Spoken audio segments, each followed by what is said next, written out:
ನಮಸ್ಕಾರ ಗುರುವೆ. ಇಲ್ಲಿ ರಂಗನಾಥ್ ಅವರು ಬೆಂಗಳೂರು ಇದ್ದಂತವ್ರು ಹೊಲದಲ್ಲಿ ಏನೋ ಕೆಲಸ ಮಾಡಿಸ್ತಾವ್ರೆ. ಅವ್ರು ಏನ್ ಮಾಡ್ತಾವ್ರೆ ಅಂತ ಅವ್ರ ಹತ್ರನೇ ತಿಳ್ಕೊಂಬರೋಣ ಬನ್ನಿ. ಅಮ್ಮ ಏನ್ ಹಿಂಗ್ ಆರಾಮ? ಆರಾಮಮ್ಮ. ಹೊಲ್ದ ಬೆಂಗಳೂರಾಗಿದ್ದಾರೆ, ಏನ್ ಹೊಲ್ದ ಕೆಲಸ ಮಾಡಿಸ್ತಾ ಇದೀರಾ? ಏನ್ ಮಾಡೋಣಪ್ಪ, ಉದ್ಯೋಗ ಪುರುಷರ ಲಕ್ಷಣ. ಬೆಂಗಳೂರಾಗಿದ್ರಲ್ಲ ಮುಂಚೆ ಎಲ್ಲ?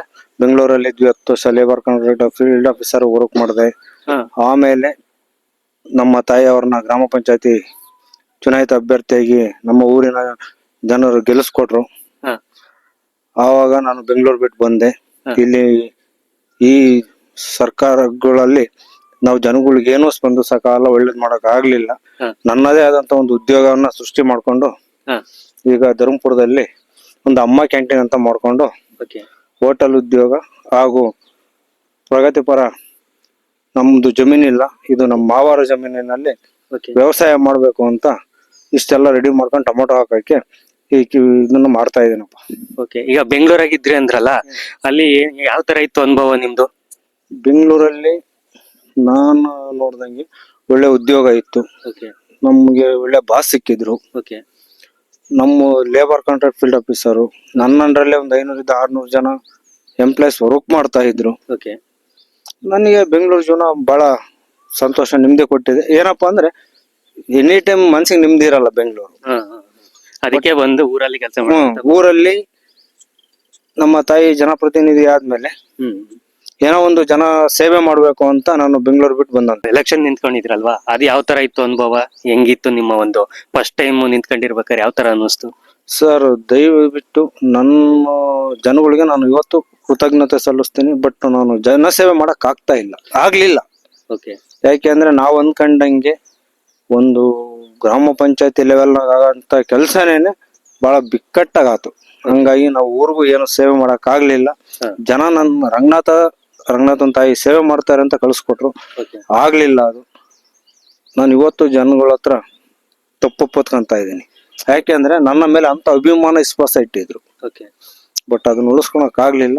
ನಾನು ಬೆಂಗಳೂರು ಬಿಟ್ಟು ಬಂದ್ಮೇಲೆ ನನಗೂ ಒಂದು ಉದ್ಯೋಗ, ನಂದು ಜಮೀನಿಲ್ಲ, ಒಂದು ಉದ್ಯೋಗ ಮಾಡ್ಬೇಕು ಅಂತ ಧರ್ಮಪುರದಲ್ಲಿ ಒಂದು ಕ್ಯಾಂಟೀನ್ ಮಾಡ್ಕೊಂಡು ಜೀವನ ಮಾಡ್ತಾ ಇದೀನಿ. ಈಗ ಜಮೀನ್ ಇಲ್ಲ ಆದ ಕಾರಣ ನಮ್ಮ ಮಾವರ ಜಮೀನ್ ಹತ್ರ ಮಾತಾಡ್ಕೊಂಡು ಈಗ ಅವ್ರ ಜಮೀನಲ್ಲಿ ವ್ಯವಸಾಯ ಮಾಡ್ಬೇಕು ಅಂತ, ಕ್ಯಾಂಟೀನ್ ವ್ಯವಸಾಯ ಎರಡರಲ್ಲೂ ಮಾಡ್ಬೇಕು ಅಂತ ಕೆಲಸ ಮಾಡ್ತಾ ಇದ್ದೀನಿ. ಈಗ ಕ್ಯಾಂಟೀನ್ ಧರ್ಮಪುರದಲ್ಲಿ ಕ್ಯಾಂಟೀನ್ ಓಪನ್ ಮಾಡಿದ್ರಂತ್ರಲ್ಲ, ಅದು ಬಿಸ್ನೆಸ್ ಯಾವ ತರ ನಡೀತಿದೆ? ಚೆನ್ನಾಗಿ ನಡೀತಾ ಇದೆ. ಮುಂಚೆ ಫಾಸ್ಟ್ ಫುಡ್ ಸೆಂಟರ್ ಬರೀ ಎಗ್ರೆಸ್ ಇತ್ತು.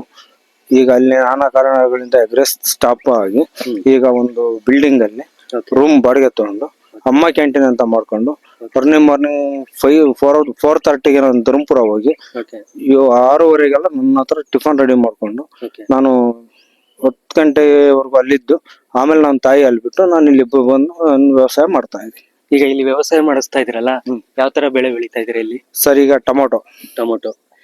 ಟೊಮೊಟೊನೇ ಯಾಕೆ ಈಗ ಈ ಪ್ರೆಸೆಂಟ್ ಇದ್ರಲ್ಲಿ ಯಾಕೆ ಟೊಮೊಟೊ ಬೆಳೀತಾ ಇದ್ದೀರಾ?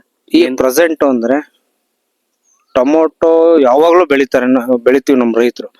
ಬಟ್ ಈ ಏಪ್ರಿಲ್ ಎಂಡ್ ಮೇ ಫಸ್ಟ್ ಅಲ್ಲ ಮಾಡಿದಾಗ ಸಮ್ಮರಿ ಬಿಸಿಲು ಜಾಸ್ತಿ ಇದೆ. ಬಟ್ ಸಸಿ ಬೇಗ ಬರಲ್ಲ. ಆದ್ರೂ ನಾವೇನು ರೈತರು, ನಮ್ದು 100 ರೂಪಾಯಿ ಹೋದ್ರೂ ಪರವಾಗಿಲ್ಲ, ನಾವು ಏನಾದ್ರು ಸಾಧಿಸ್ಬೇಕು. ನಾನು ಈ 2 years ಬ್ಯಾಕ್ ಒಂದ್ಸರಿ ಟೊಮೊಟೊ ಒಂದು ಈರುಳ್ಳಿ ಮಾಡಿದ್ದೆ. ನನ್ನ ಕೈದ 2 ಲಕ್ಷ ಹೋತು. 100 ರೂಪಾಯಿನೂ ನಾನು ವಾಪಸ್ ತಂದಿಲ್ಲ, ಎಲ್ಲ ಕುರಿಯರಿಗೆ ಕೊಟ್ಟೆ. 3,000 ಕ್ರೇಟ್ ಆಗ ಟೊಮೊಟೊ. ನಾವ್ ಹಂಗೆ ಬಂಡ್ರು, ರೈತರಿಗೆ ಬಂಡ್ರು.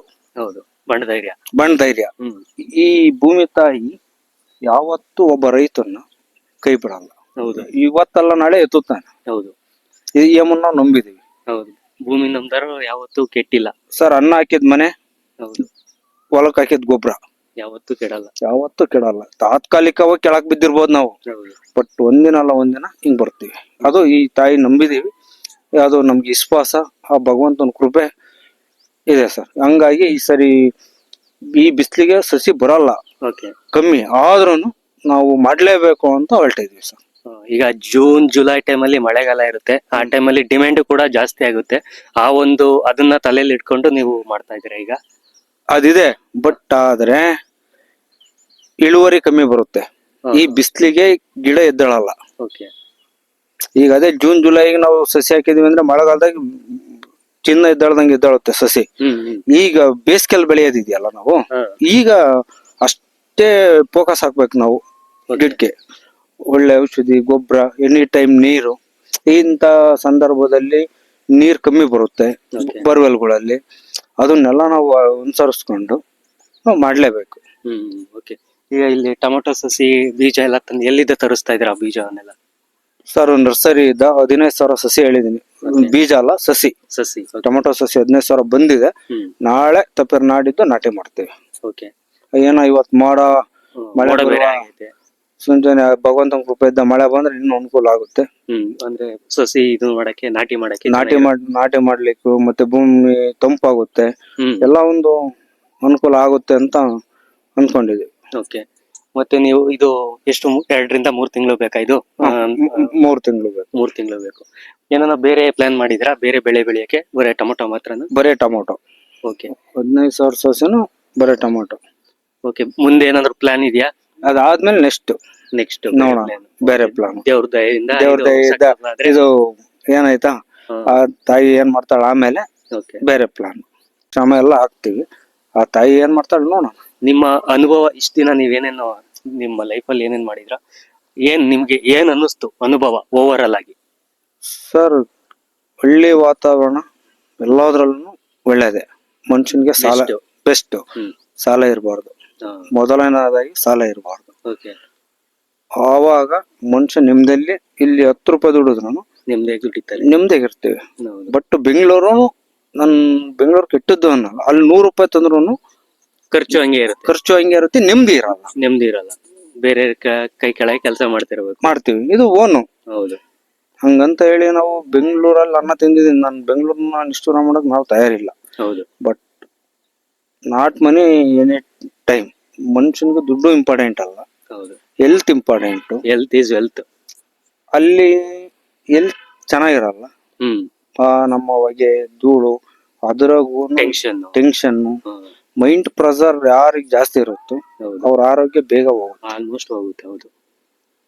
ಇದು ನನ್ನ ಅನುಭವ. ನಾವು ಬೆಳಿಗ್ಗೆ 8-9 ಗಂಟೆ ಫೋನ್ ಸ್ಟಾರ್ಟ್ ಆದ್ರೆ ರಾತ್ರಿ 12-1 ಗಂಟೆವರೆಗೂ ಕಿವಿಯಾಗಿರೋದು ಫೋನ್ ನಮ್ಮ ಬೆಂಗಳೂರಲ್ಲಿ ಇದ್ದಾಗ. ಬಟ್ ಹಳ್ಳಿಗೆ ಬಂದೆ, ನಾನು ಬಂದಿದ್ದ ಉದ್ದೇಶ ಇಷ್ಟೇ, ನನ್ನ ಜನ ಆರಿಸಿದ್ದಾರೆ ನಮ್ಮ ತಾಯಿನ ಒಳ್ಳೇದ್ ಮಾಡ್ಬೇಕಂತ. ನನ್ನ ಕೈಲಿ ಆಗ್ಲೇ ಇಲ್ಲ. ಯಾಕೆ, ಏನಾಯ್ತು ಆ ತರ ಪ್ರಾಬ್ಲಮ್? ಇಲ್ಲ, ಇಲ್ಲಿ ಗ್ರಾಮ ಪಂಚಾಯತಿ ನನ್ನ ಆತ್ಮೀಯರು, ನನ್ನ ಬಂಧುಗಳು, ನನ್ನ ಸ್ನೇಹಿತರು ಯಾರೇ ಆಡ್ತೀವಿ ಅಂದ್ರು ನಾನು ಅವ್ರಿಗೆ ಮೊದಲನೇ ಹೇಳಿದೆ, ದಯವಿಟ್ಟು ಬೇಡ ಅಂತೀನಿ ಫಸ್ಟ್. ಯಾಕೆ ರಾಜಕೀಯ ಪೊಲಿಟಿಷಿಯನ್ ಬೇಡ ಅಂತ? ಪೊಲಿಟಿಕಲ್ ಇರ್ಬೇಕು ಸರ್. ಪೊಲಿಟಿಕಲ್ ಇದ್ದಾಗ ನಮ್ಮ ಮೇಲೆ ಇರ್ಬೇಕು. ಆಮೇಲೆ ನಮ್ಮ ಬಾಡಿ ಕರೆಕ್ಟ್ ಆಗಿರ್ಬೇಕು. ಪಂಚಾಯತಿಯಲ್ಲಿ 22 ಜನ ಸದಸ್ಯರು ಇರ್ತೀವಿ ಅಂದ್ರೆ ಭೇದ ಭಾವ ಜಾತಿ ಯಾವ್ದು ಇರಬಾರ್ದು. ಪಂಚಾಯತಿ ಬಾಡಿಗೆ ಹೋದ್ಮೇಲೆ ಯಾವ್ದು ಜಾತಿ ಭೇದ ಭಾವ ಇರಬಾರ್ದು. 20 ಯಾವ್ದು ಪಕ್ಷಪಾತ ಇರಬಾರ್ದು. ಮೇನ್ ಪಕ್ಷಪಾತ ಇರಬಾರ್ದು. ನಾನು JDS, ನೀನ್ BJP, ಕಾಂಗ್ರೆಸ್. 22 ಜನ ಸದಸ್ಯರು ಒಂದೇ ಕುಟುಂಬದವರು ಇದ್ದಾಗ ಪಂಚಾಯತಿಯಲ್ಲಿ ಊರಿನ ಅಭಿವೃದ್ಧಿ ಅಚ್ಚುಕಟ್ಟಾಗುತ್ತೆ. ಜಾತಿ ಪಕ್ಷ ಅವನ್ನೆಲ್ಲ ಸೈಡ್ಗೆ ಪಂಚಾಯತ್ ಹೋದಾಗ ಸೈಡ್ಗೆ ಇಟ್ಬಿಡ್ಬೇಕೆಲ್ಲ. ಹೊರಗಡೆ ಇದ್ದಾಗ ನನ್ ಪಕ್ಷ ನನ್ ಜಾತಿ ಅದು ಬೇರೆ. ಜನ ಆಯ್ಕೆ ಮಾಡಿ ಕಳಿಸಿದಾಗ ನಾವು ಒಳಗಡೆ ಹೋದಾಗ 22 ಜನ ಸದಸ್ಯರು ಏನು ಒಗ್ಗಟ್ಟಾಗಿ ಒಂದೇ ಮನೆ ಕುಟುಂಬ ತರ ಇರ್ತೀವೋ ಅವಾಗ ಅತ್ಯುತ್ತಮವಾಗಿ ಗ್ರಾಮೀಣ ಭಾಗದಲ್ಲಿ ಗ್ರಾಮಗಳು ಅಭಿವೃದ್ಧಿ ಆಗುತ್ತೆ. ನಿಮಗೆ ಒಳ್ಳೇದಾಗ್ಲಿ, ಒಳ್ಳೆ ಬೆಳೆ ಬರ್ಲಿ, ಮತ್ತೆ ನಿಮ್ ಬಿಸ್ನೆಸ್ ಚೆನ್ನಾಗಿ ನಡೀಲಿ ಅಂತ ಕೇಳ್ಕೊತೀವಿ. ತುಂಬಾ ಥ್ಯಾಂಕ್ಸ್ ಮಂಜು ಅವರೇ. ಥ್ಯಾಂಕ್ ಯು ಅಣ್ಣ. ಈ ಕಡೆ ತುಂಬಾ ಥ್ಯಾಂಕ್ಸ್ ಮಂಜು ಅವರೇ. ತುಂಬಾ ಥ್ಯಾಂಕ್ ಯು.